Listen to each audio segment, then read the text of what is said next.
perspective. John Henrik Clarke, and we're just talking to him today about his writings and some of the people that he's met in his travels. And here's just a partial list of some of the books that he's been associated with, editor and writer. Here I have The Black Titan, which is a tribute to W.E.B. Du Bois, Pan-Africanism and the Liberation of Southern Africa, another tribute to W.E.B. Du Bois, The American Negro Short Stories, William Styron's Nat Turner, Marcus Garvey and the Vision of Africa, Black Families in the American Economy, which I'm going to talk to him about next, Harlem, A Community in Transition. And this is only the tip of the iceberg, but I just happen to want to share with you, so you get a handle on who we're talking to. We're talking history here and someone who has lived it and experienced it. Now, getting back to this one book, Black Families in the American Economy. When was that written? That was written about 15 years ago. So you've seen the transition or change since then, or and I've done some work on the Black family since then, on the origin and evolution of the Black family. See, I maintain that the Black family went through an evolution in the United States that's tantamount to making a new type of human being who would normally be unknown in Africa, because the family structure in Africa was so entirely different, and that the family in the United States literally had to adjust, to the pressures in the United States and the mode of living in the United States. So while Africa, you had a closely knit family, the family was in itself a self-contained small industry. Okay. Okay. If they were cattle herders, then they were not more than they would have leather tanners. Okay. Everything dealing with the cattle, then they would handle the family would handle aftermath. Then they would have some people who have the milk, some people who make the cheese. Okay.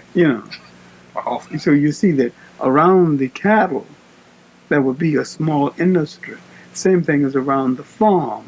Okay. One thing you had in Africa that we missed here is a form of interdependence, one family on the other, and self-containment, one family on the other. Like if your family X made the sandals, there's no point of the other one making sandals, but he makes something else. Right. And he'll exchange the sandals for the corn. Right. See, people forget that hard currency is comparatively new. See, man existed by barter. Right. And when they existed by barter, they were friendlier to each other.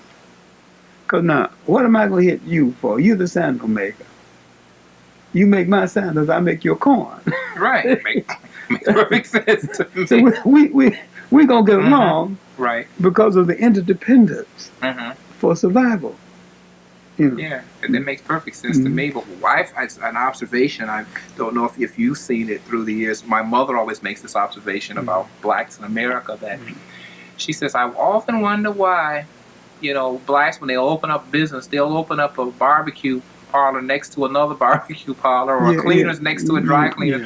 Why don't they diversify? And you just brought up that it's the same concept. It's sometimes one thing attracts another thing. It's poor business, because if they were in cooperation one to the other, talk it out one to the other, then they would spread it so that instead of being two parlors on one corner, there'll be one on one corner, and 3 blocks away there'll be another. Right. And so now you got enough business for both of them. Right. Because of the locale. But we haven't got into the custom of scientifically spacing business enterprise. Yeah, we've even seen that in our churches, though, too. Church corner after corner. Yeah, in Brooklyn alone, I've seen 6 churches in one block. we're having a national thing where there seems to be a breakdown. Everybody's talking about this breakdown in the family.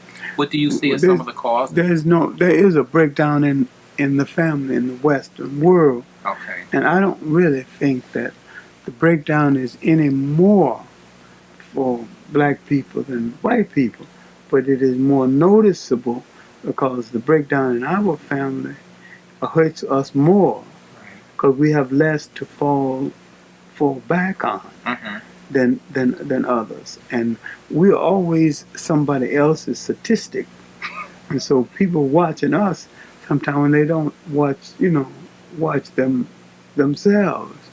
But I have met within the last year at least 7 black people who've been married over 25 years, and I met 3 who've been married 50 years. So there's a lot of stability in spite of the breakdown. Right. But the breakdown is universal, and I think this is because we're breaking down values, a lot of our values. We don't deal with the damage that television has done. Right. It has shifted our values because television instantaneously can do more teaching in 20 minutes than you can do in a classroom in 20 days. Yeah, that's true. And this teaching is not always good. Yeah. The soap operas have done a great deal toward the deterioration of moral values because soap operas have to cameo things or telescope it. You see a woman meet a man, and 3 minutes later, she's either making love to him or in bed with him. Right. And in human life, it don't happen quite that fast. Not quite. Not quite that fast. You're correct. And so, while the soaps have introduced a new form of entertainment, it's also introduced the concept of a loose morality that has nothing to do with facts, because as loose as people are, they're not that loose. Right.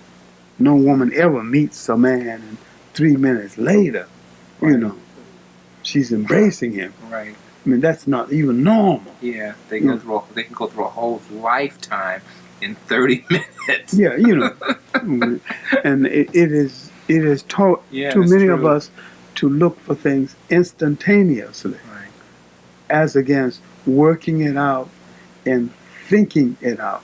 Right. And many of our children in school are harmed because if they can't solve the problem in a minute, they get frustrated. When life is not set up that way. Generally, when I read 3 books on a subject, I'm just getting used to studying it. Yeah. Right. And I don't expect to know everything about any subject by reading 1 book. Right. See, but people have seen all this instantaneous answers on television. They think things are instantaneous. Right. When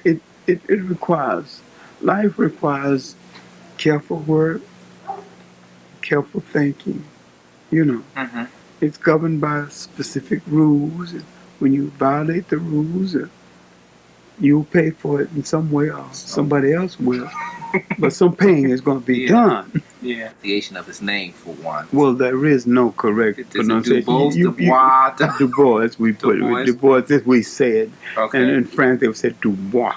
Okay. Depends on where you are. Okay.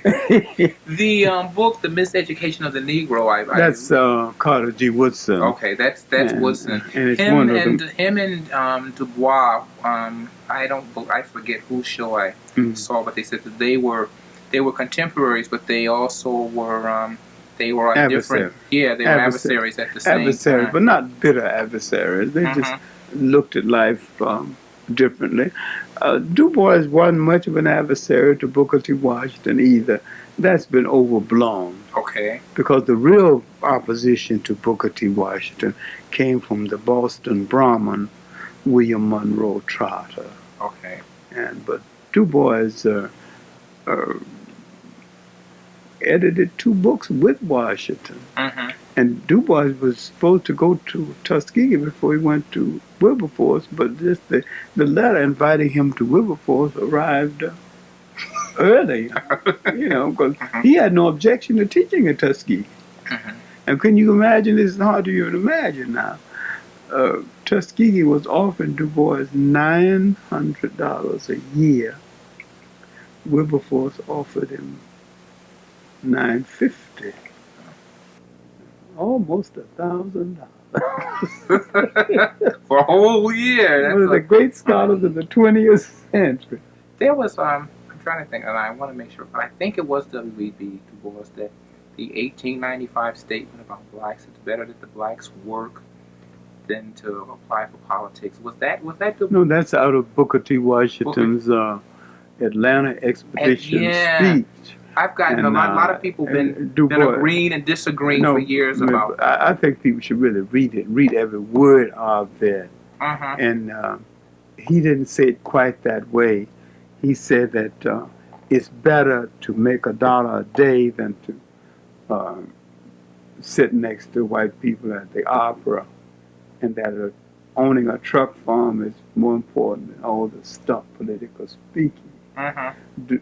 Washington was giving the South the illusion that we weren't going to try to seek any form of social equality. And Washington was a man who was schizophrenic, in as much he had to play many roles in order to survive. But remember now, his greatest achievement is that he did build Tuskegee, and he did keep it open, and he did introduce some of the most imaginative educational techniques this country ever had. Now, you can say that his political position was weak, and indeed it was. But really, there's not much of an argument against Booker T. Washington's educational approach, because that was fun and imaginative. When he knew that blacks needed skills and employment, he opened a cooks and bakers school at Tuskegee. They were so good, the Army was sending their cooks to Tuskegee to be trained. And he opened school for orthopedic shoes, and some of the main blacks who worked in shoes for crippled orthopedic type of shoes, who were trained how to design those shoes, came out of Tuskegee. And some whites were trained there too. So Booker T. Washington had a very practical, training program, training you to do practical things. There was a time when nearly all of the printers were trained there. The printers we had, all the plumbers we had, were trained there. Percy Sutton, who was head of inner city broadcasting company here, his brother was first trained as a plumber at Tuskegee before he went into law. His brother Oliver, who was the judge, he's passed now. I'm saying that Tuskegee had influenced, 2 generations in the concept of useful, applicable education. I mean, education that you could put to use. Now, because, see, a man who can lay a towel in a bathroom correctly makes more money than a college professor.